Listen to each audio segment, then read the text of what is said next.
when you arrived on Saturday morning, it was just such a wonderful thing to see you back home. Because we were literally speechless, and you arrived, and then everybody started to arrive, and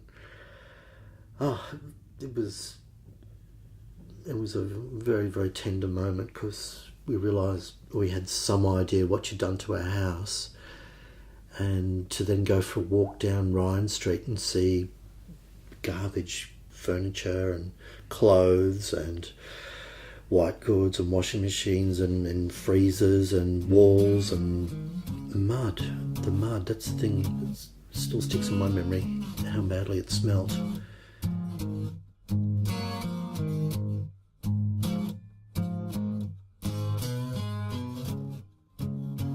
So, Dad, I've been meaning to tell you this for a really long time. Oh, you look shocked. Am I gonna be shocked? One day, me, Gemma and Casey found a love letter. Oh no. From you to Mum. And it was probably the sweetest thing I've ever wrote. It said things like, the phone just rang and I thought it was you, why won't you call me, and please call me, and all this really sweet stuff. Did you send that when that was all happening? I still write to your mum a bit, actually. Really? Yeah. Did you know that Mum kept one of No, the letters? I do now. I know exactly where it is Oh, still. no. No, Casey has been wanting to tell you two for so long, and I haven't let her because I found it. And I've been like, because I showed them just because I was like, Sneaky devil. I know, I am, aren't I? It was in this box of like all this.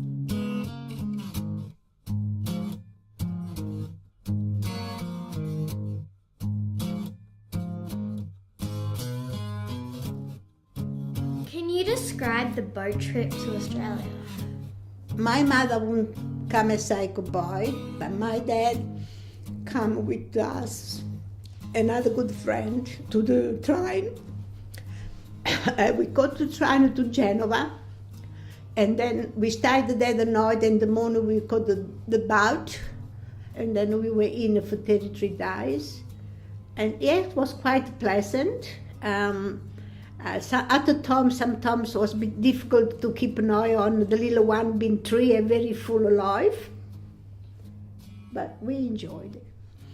And then in Melbourne, after the boat went off, because some in Melbourne and the rest to Adelaide, and when we got to Sydney, really was only 6 of us left in the boat.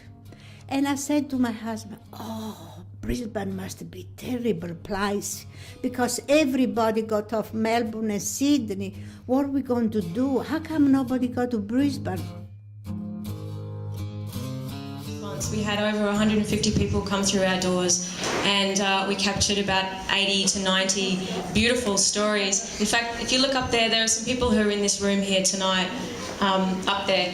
There was such a diversity of people who came through. We had mothers bring their daughters, fathers bring their sons, aunties and nieces, friends, people bring their neighbours in, husbands, wives, lovers. We even had people who didn't know each other come along because they knew that they had some kind of story in common that they wanted to share or capture.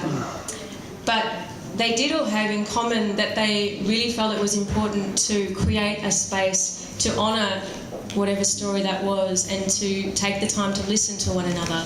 And I guess I'd ask you, how often do we actually stop and really listen to one another's stories?